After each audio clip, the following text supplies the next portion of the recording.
बिहार में जाति गिनने के लिए प्रयासरत बिहार सरकार और जाति नहीं गिनने के लिए प्रयासरत जो लोग हैं, उन लोगों के बीच में तू डाल डाल और मैं पात पात वाला खेल चल रहा है। बिहार सरकार के खिलाफ जो पहले पटना हाईकोर्ट में जो पिटीशन डाला गया था और पटना हाईकोर्ट ने उसको मंजूर करते हुए बिहार सरकार के जातीय जनगणना को रोक लगा दिया था,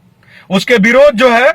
दोबारा से बिहार सरकार सुप्रीम कोर्ट पहुंचती है और वहीं लोगों से उनका सामना होता है और वो लोग फिर इस बार बाजी मार जाते हैं। माने इससे इतना तो साबित हो गया कि सरकार जो है जातिगत जनगणना करा पाएगी या नहीं करा पाएगी इसका तो नहीं कह सकते हैं, लेकिन अपना सरकार हर बार बेइज्जती जरूर करा रही है। अब इसके पीछे के कई लॉजिक कई तर्क दिए जा रहे हैं सरकार के द्वारा भी, और जो लोग रोकने की कोशिश कर रहे हैं जातीय जनगणना का उसका भी। पहले अब आते हैं सरकार का तर्क यह है, जैसा कि नीतीश कुमार ने बजाबते ट्वीट करके जानकारी दिया था कि भैया इससे बिहार का विकास हो जाएगा। कितना हो जाएगा नहीं हो जाएगा ये हम नहीं बताएंगे, क्योंकि हम अपने पहले ही एक वीडियो में कह चुके हैं कि अगर 500 करोड़ रुपया बिहार खर्चा करना डिजर्व करता है,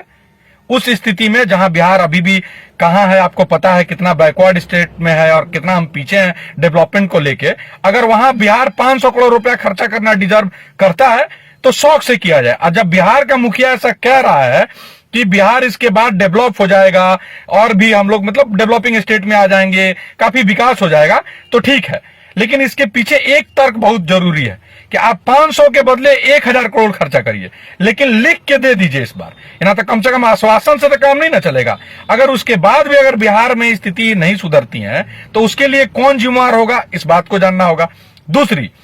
अब तक आप लोगों को पता होगा कि 500 करोड़ में 300 करोड़ रुपया, जब जैसा कि मैंने कई समाचार पत्रों में और अगर आप सोर्सेज का माने तो कहा जा रहा है कि क्योंकि 15 तारीख को रिपोर्ट देना था, इसी पिछले वाले 15 मई को, आज 18 मई या 15 मई को रिपोर्ट देना था और सरकार ने कुछ ही दिन पहले ही रोक लगाया, तो कहा जा रहा है कि 300 करोड़ रुपया तो ऑलरेडी खर्च हो चुका था। तो ये जो 300 करोड़ रुपया बर्बाद हुआ, अगर नहीं गिनना था तो बिहार क्या ये डिजर्व करता है, ये भी आप ही को सोचना है। अब जो जातिगत जनगणना को जो रोक लगा रहे हैं, उनके पीछे उन लोगों का मानना है कि इसके बाद जातियों के बीच में आपसी वर्चस्व को लेकर लड़ाई बढ़ेगा और इससे जो है बिहार और पीछे की ओर धकेला जाएगा, क्योंकि लोग अपने जाति का बाहुबल दिखाने लगेंगे और ऐसा लड़ाई होगा। देखिए, इन तमाम चीजों से उलट एक चीज तो साफ है कि बिहार सरकार की जाति गिनने का जो मंशा है, उसके पीछे का सिर्फ इतना है कि बिहार में जो जाति है वो जाति नहीं है। और जब तक जाति का कैलकुलेशन अगर हर एक सीट पर, मान लीजिए मेरा घर केसरिया है, उसमें अगर एक एग्जैक्ट जाति का पता चल जाएगा तो सरकार अपने हिसाब से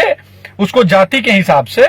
वहां के कैलकुलेशन फिट करेगी, वहां के लोगों को अपना उम्मीदवार उतारेगी, उसी जाति का उम्मीदवार उतारेगी और उस तरह की राजनीति तय करेगी। माने कुल मिला के मुझे जहां तक समझ में आता है, अगर आप इसको देखा भी जाए तो ये सब कुछ सिर्फ इसलिए हो रहा है कि चुनाव का मुद्दा जो है जाति पर चलता ही है और जाति पे फिट करके बिहार को जाति की राजनीति में झोंका जाता रहा और जाति के नाम पे उसी तरह के कैंडिडेट उतार के बिहार को जाति का जो राजनीति है उसको फलता फूलता रहे, ये लोग सत्ता का सुख भोगता रहे। अंत में मुझे सिर्फ इतना ही कहना है अभी भी कि जाति गिनना नहीं गिनने से इस बात से कोई फर्क नहीं पड़ता। फर्क इस बात से पड़ता है कि बिहार जिस स्टेज पे खड़ा है, अगर उसको हम ऊपर ले जाना चाहते हैं तो क्या जाति गिन लेने से हो जाएगा, ये आपको तय करना है, मुझे नहीं। बाकी आप क्या सोचते हैं, जो भी PIL डलाया था और उसको आज सुप्रीम कोर्ट में भी रिजेक्ट कर दिया बिहार सरकार के। साथ ही साथ सुप्रीम कोर्ट ने यह भी कहा है कि आपने जो डाटा कलेक्ट किया है लोगों का, उसको आप सार्वजनिक नहीं करेंगे और उस पर जवाब भी मांगा है। आप नीरज बत्स जो एडवोकेट हैं सुप्रीम कोर्ट के, नीरज बत्स का मैं एक स्क्रीनशॉट डालूंगा जिन्होंने अपने फेसबुक पर पोस्ट किया था, आप उसको पढ़ लीजिएगा, समझ लीजिएगा। बाकी आपकी क्या राय है कमेंट में लिखिएगा। बहुत बहुत धन्यवाद। जय हिंद, जय बिहार।